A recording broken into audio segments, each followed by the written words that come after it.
Bonjour à toutes et à tous. Le 1er janvier a été compliqué sur cette année 2023. Le PSG a commencé par une défaite. Il n'avait pas perdu avec Christophe Galtier en 2022. Voilà, c'est fait avec la manière, j'ai envie de dire. Je vais revenir un peu sur tout ça, mais voilà, la défaite, elle fait mal, elle est méritée. Elle est un peu agaçante, on va pas se mentir. Voilà, ça a été très dur. On s'attendait à ce que ce soit difficile à Lens, mais là, pour moi, pareil, un peu donné, voilà, les armes pour se faire battre en plus. Donc voilà, ça a été pénible, ça a été dur, mais on est là quand même pour le débrief de ce Lens PSG perdu 3-1. Avant ça, bien sûr, n'oublie pas le petit j'aime, on n'oublie pas les bonnes habitudes, même si la défaite fait mal, mais on continue ensemble, le sourire.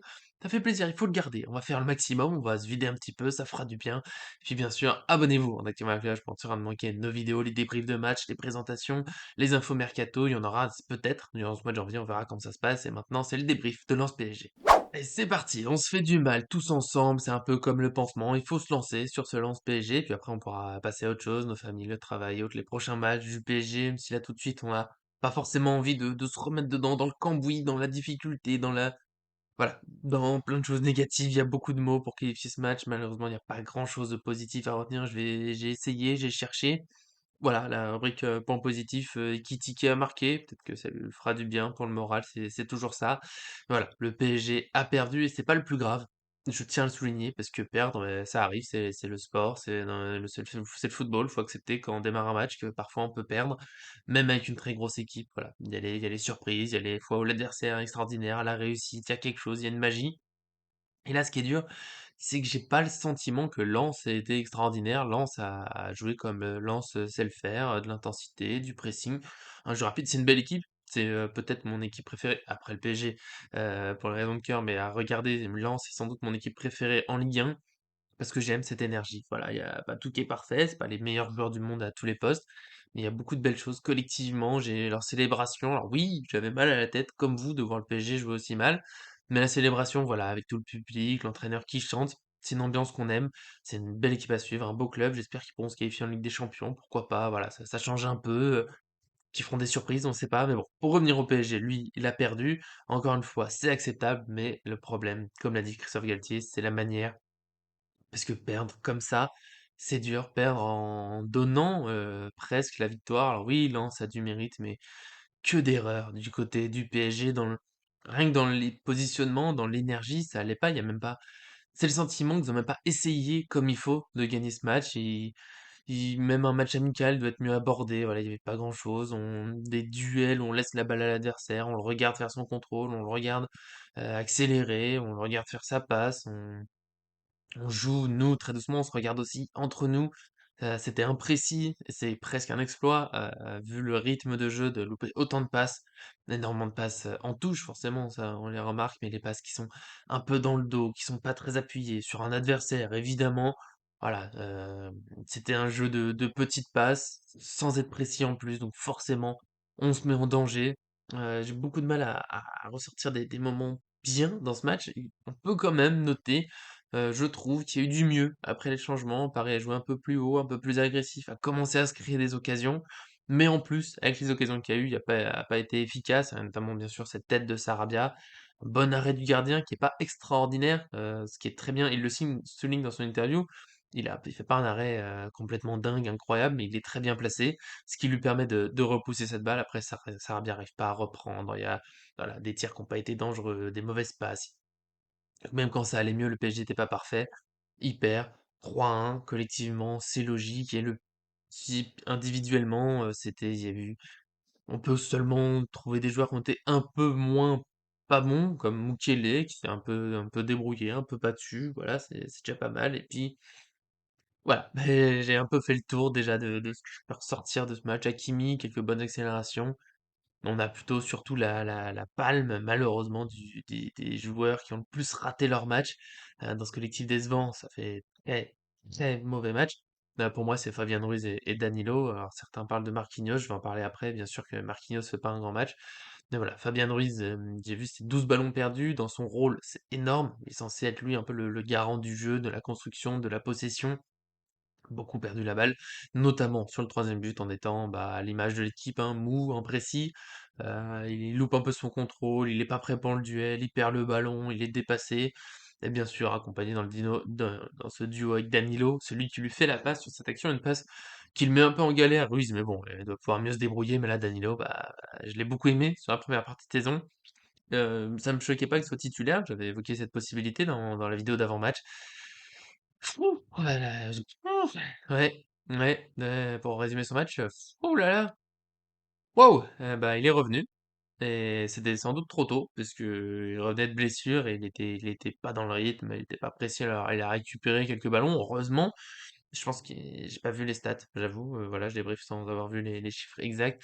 Je pense qu'il a perdu plus de ballons que ce qu'il en a récupéré, en tout cas des ballons marquants. Passe complètement raté, il y a sur une action, une balle en l'air qui leur vient dessus, il se loupe, il fait une main. Voilà, pour moi, ça, c'est le signe des joueurs. Là, quand ils passent à côté du match, bah, il y a rien qui va, même ça.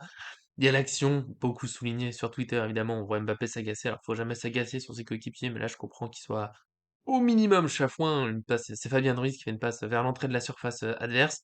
Mbappé veut tirer, mais Danilo, qui était plutôt au point de penalty, revient. Qu'il a pas vu Mbappé, peut-être qu'il veut sauver la balle, mais voilà, il intervient devant Mbappé, et en plus il se loupe. Donc en fait, il renvoie la balle sur Lens, qui a donc un contre. Voilà, là c'est l'action, c'est symbole du match de Danilo, et tout est à l'envers. Voilà, c'est dommage. Alors attention à ceux qui veulent déjà peut-être le mettre dehors, le sortir de l'équipe. Non, faut, voilà, il a loupé son match, il est passé au travers. J'espère qu'il pourra se relancer. Ça reste l'un des meilleurs défenseurs, certainement le meilleur défenseur du PSG sur la première partie de saison, mais là il est passé à côté. Là-dessus, je vais en vouloir un peu à Christophe Galtier, parce qu'en première mi-temps, c'était déjà très compliqué pour lui et Ruiz. Et pas de changement à la pause, Vitinha qui s'échauffe, mais qui rentre pas tout de suite. Et les changements sont faits après le 3-1, qui fait très très mal, parce qu'à 2-1, en se relançant, on sait que ça peut aller vite, sur une action, sur machin, on garde espoir, les joueurs gardent l'espoir. Mais voilà, c'est trop tard. Ruiz et Danilo, les deux points faibles d'une première mi-temps déjà ratés, sont pas sortis, sont encore là, ils se ratent encore. Ça coûte le 3-1, même si, oui, Donnarumma est pas génial, j'en reparlerai aussi de Donnarumma juste après. Voilà, pour moi, la Galtier, il s'est raté. La composition de départ, bon, bah, ça marche pas, ça arrive. Moi, je pardonne aux entraîneurs, mais pas de réaction. Ça coûte. Alors oui, à 3-1, le match est encore sauvable, mais c'est quand même très dur. Lens, en plus, est surmotivé. Ils peuvent défendre dans leur camp, attendre, ils ont le temps avec eux. Donc c'est dur. Et voilà, on est un PSG qui a souffert, qui était dans le dur pendant tout le long, des milieux à la ramasse. Et donc forcément, une défense qui souffre, c'est là où je vais défendre un petit peu, mais pas trop. Sergio Ramos et Marquinhos qui ont été, voilà, Ramos sur la profondeur très en difficulté, Marquinhos sur certains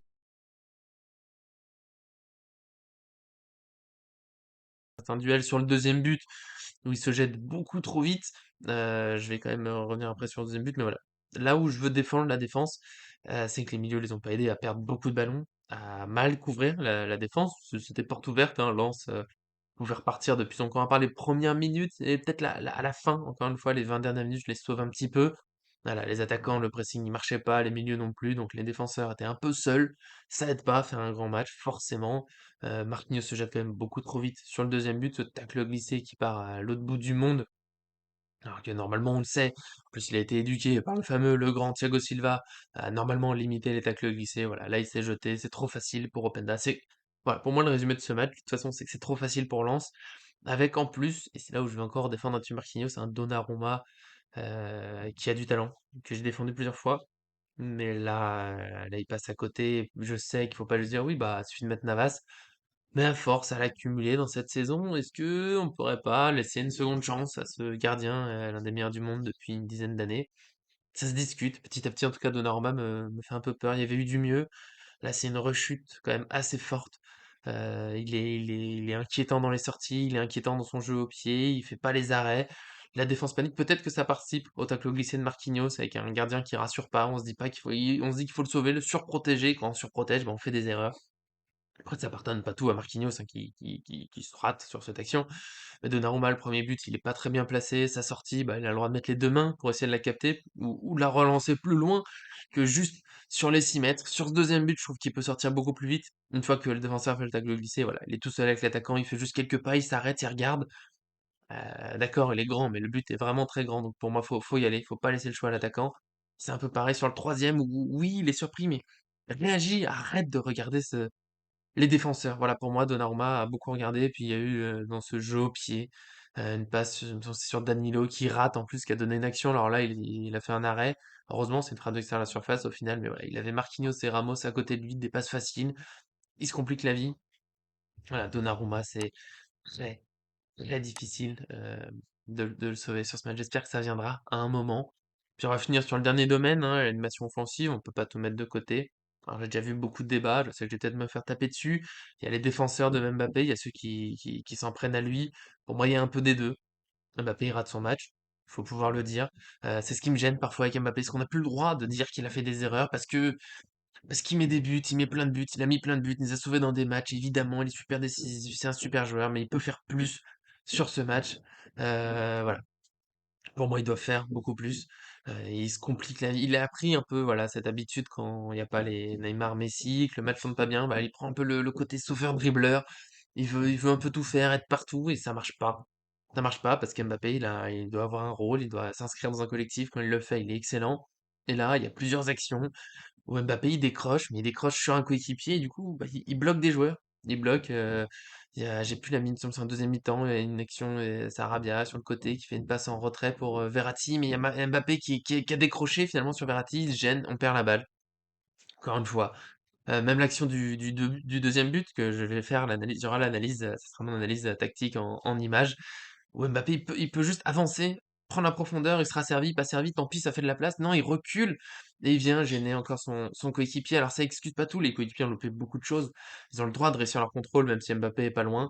Mais voilà, c'est trop d'erreurs. Il y a eu un contre aussi où Paris a 4 joueurs offensifs, mais 3 sont sur 2 mètres carrés. Mbappé et Ekitike font le même appel, Sarabia est à côté d'eux. Finalement, le PSG perd la balle encore une fois. C'est là où Mbappé, pour moi, doit être meilleur. Il doit arrêter de chercher à décrocher. Il doit arrêter de chercher à jouer comme Neymar. Voilà. Chacun ses qualités, chacun son rôle.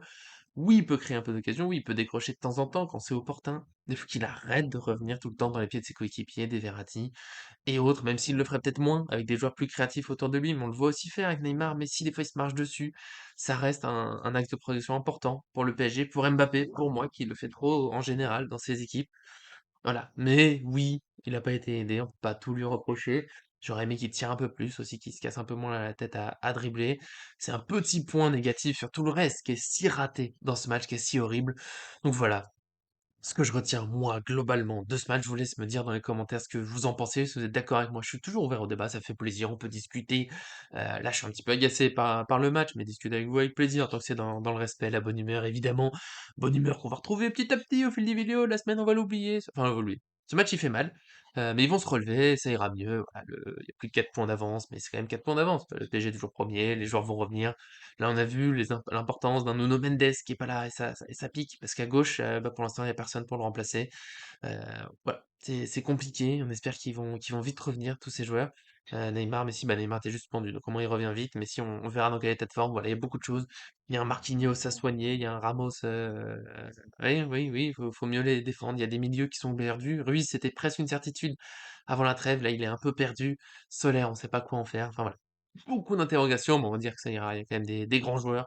Ne nous alarmons pas. Donc on se retrouvera nous, bah, normalement demain pour l'analyse en images de ce deuxième but de Lens qui pour moi résume tout le mauvais match du PSG. Vous verrez ça, je vais me lancer là-dessus. J'aimerais bien le faire aujourd'hui, mais il n'y a pas encore d'image disponible de qualité. Donc je ferai ça au plus vite avec vous. Donc abonnez-vous, bien sûr, pour rien manquer. Encore une fois, donnez votre avis. Le petit pouce bleu, ça fait plaisir. Puis partagez la vidéo pour nous aider, évidemment. Ça fait toujours plaisir. Paris fan, enthousiasme, analyse. On fait le maximum. En tout cas, merci à ceux qui nous suivent et à très bientôt sur cette chaîne.